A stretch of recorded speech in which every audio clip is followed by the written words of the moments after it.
Hello everyone, Jordan here. In the previous video on the MSI A13 unboxing, I mentioned we were going to be doing a build with that cooler. Today is that day. We've also got some other cool MSI parts. A big thanks to them for sponsoring this video as well. We're going to be building a system today based around some workflow, creative stuff, and also a bit of gaming as well. It's going to be an awesome little build. I'll of course run you through all the parts as we go, but let's get straight into it and start building. So first, I'm going to put as many components onto the motherboard as I can, and then we can get that into the case. For the motherboard, we're using the MSI Mag B860 Tomahawk Wi-Fi. There is a full video on this board on the channel if you want to check it out in a bit more depth. But this has got Gen 5 PCIe and storage, Wi-Fi 7, Thunderbolt 4, loads of I/O on it as well. Really quite great budget board. And this is going to be taking our Intel processor for this one. Could of course go AMD if you're just gaming. You do get a bit of a better bang for buck, but we're going to do a bit of productivity with this one as well. So we are going for the Intel option. This is the Intel Core Ultra 245K, kind of sent out by Scan Computers UK. Scan are one of the UK leading retailers. They sell a whole host of different components, pro audio, video gears, musical instruments. I'll link them down below. Big thank you for them sending this out. The 245K has got 14 cores, it's got 6 performance and 8 efficiency, and a maximum turbo frequency of 5.2 gigahertz. So we're going to open up the socket and then we'll get this installed. So drop that in, got a bit of a wiggle, and then bring that back down. That will pop off. Don't forget to keep it in case you need to do an RMA. For our memory, we're going to use the Bywin Predator Vesta 2 RGB. This is a 32GB kit, 6000 MHz CL30, also XMP3 certified. You could go with a high frequency as well, being Intel can support higher frequencies, but I really like the low cast timings on this kit. This is just what I'm going to use for this one, but of course you can pick something else if you'd prefer. And let's get this installed. Slots 2 and 4, of course, for dual channel. There we go. So onto storage. For this one, we're going to use the Bywin Predator GM7000 2TB. This is a Gen 4 drive up to 7400 megabytes on the read and 6700 megabytes on the write. I'm also going to remove it from the heatsink as we have got one on the motherboard. Very easy to undo, just a couple of screws and that will come out. And then we can take out our quick release, take off the pill on the back thermal pad, and we get our drive installed, just 45 degrees. Give that a little bit of a wiggle. It's also got a quick release on there as well. And then pop the cover back on. So there you go, that's most of the parts on. Now I'm going to get my AO out, we'll get the backplate installed, then we can look at the case. The cooler for this one is the MSI Mag Core Liquid A13 360. There's a full video on the channel. It's got a minimal design, RGB lighting, a customizable top. And you also got some pre-installed hybrid fans, nice mix between its static pressure and airflow optimized. And this one's fairly easy to install. I'm going to put the backplate through the back of the motherboard. Now, being that we've got pre-installed fans, I'm actually going to install the pump top on now. You can obviously do it when you put the motherboard in the case and then put it in afterwards, but I think as it's fairly easy to do, we'll just as well do it now. So we'll just do a nice line on there.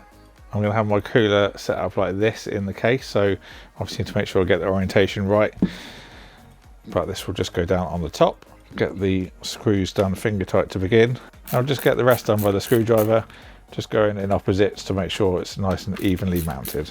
So now this is all ready, we can have a look at our case. So for this video, I'm using the Lian Li LAN Cool 207. There's a full review on the channel if you want to check it out. This is a smaller case with the M80X kind of size form factor, but it can actually take ATX motherboard, so great for our Tomahawk here.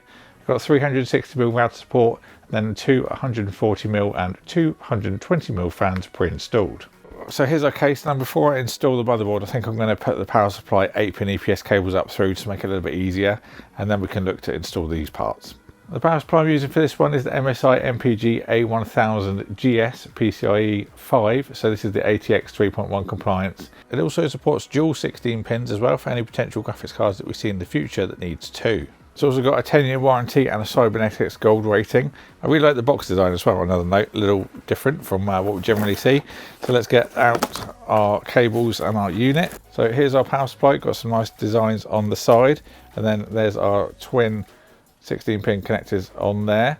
I've also got our cables here, so we've got some nice braiding on these as well. We've got our motherboard connector, our two 8-pin EPS connectors for the top of the motherboard, and then our 16-pin connector. Got the yellow design on as well, so you know when it's fully inserted. I think because we can connect everything else to the motherboard, that's all the cables we're going to need, which is obviously a nice bonus, as we've got less cable management to do as well. Won't complain about that. So let's get these cables undone and then all connected up. Also notice these have got cable combs on as well, so always helpful if you've got a really tight bend and you want to keep it looking clean. You can obviously use that to make sure the cables look nice and separated. No yellow visible, so that's now securely connected, and let's get it into the case. The Lian Li 207 power supply goes in at the front of the case. Certainly very different from other ones, but this allows us to have a full-size motherboard in the back, where usually you wouldn't be able to in this kind of size case just because of the space constraints. So that's now in the front there. I will secure it on the other side and plug in the extension, and then we're good to do the EPS cables up to the top. So I've brought the EPS connectors up. I'll put them through the middle part, as we have got them connected on the right hand side of the board, unlike the left, which you usually see on the Tomahawk. Now we can lay this flat and then install our motherboard. So there we go, that kind of sits back and a bit further down than the rest of the case. It's really quite satisfying when it fits in its little pocket, and we can get that screwed in. So I wasn't really keen on the way that that radiator sat, so I've just swapped the fans around so we haven't got the visible cables at the front, so they're now at the back, and I'm going to install it like that now. I think it'll look a little bit better with the hoses coming out the right. The 207's got some really nice points that you can bring the cables through, and also on the Core Liquid A13 you've got a daisy chain, so we can easily just connect these together for the RGB like so. And then I've also got one from the case here somewhere as well for the front fans. So we've got two there, we've got two headers on the board, so we've got enough for those. Then we've got other things like front panel that I'm just going to run through at the bottom. Then this will connect, quite difficult to see, but it's all in one block down at the bottom there. So that's nice and easy again. I'm also going to connect the 24 pin up and the fan cables and things like that straight onto the motherboard. The PWM can control that. Then we can just get our graphics card in and we can see if it posts. For this video, we're going to be using the MSI Expert 4070 Ti Super, a card that I bought a little while ago. I'm a really big fan of the aesthetic of this card. I love the machining. This card's got a boost of 2670 megahertz, 16 gigabytes of GDDR6X memory, and also 8448 CUDA cores, which will be very handy for any render work that we do with it as well. So let's get our brackets out. I've taken the first two out. It's generally the second and third, but this one does go over to the fourth bracket, so we need to take that one out as well. There we go. I'm going to bring in our card. Nice bronzy look to this card. Really do look how this looks. Then we'll open our latch convenient button on these MSI boards and then get it installed. We've also got an anti-sag on the case that we can bring up as well to make sure that's going to hold it nice and tight. And then we'll get our screws back in. Then I've brought our 16 pin connector through. I can get that connected. There we go, nice little click, no yellow visible as well. So I've now got all of my fans connected. I'm going to do a bit of cable management work and then also enable XMP in the BIOS, but then we can get onto some testing. I can tell you about how it performs.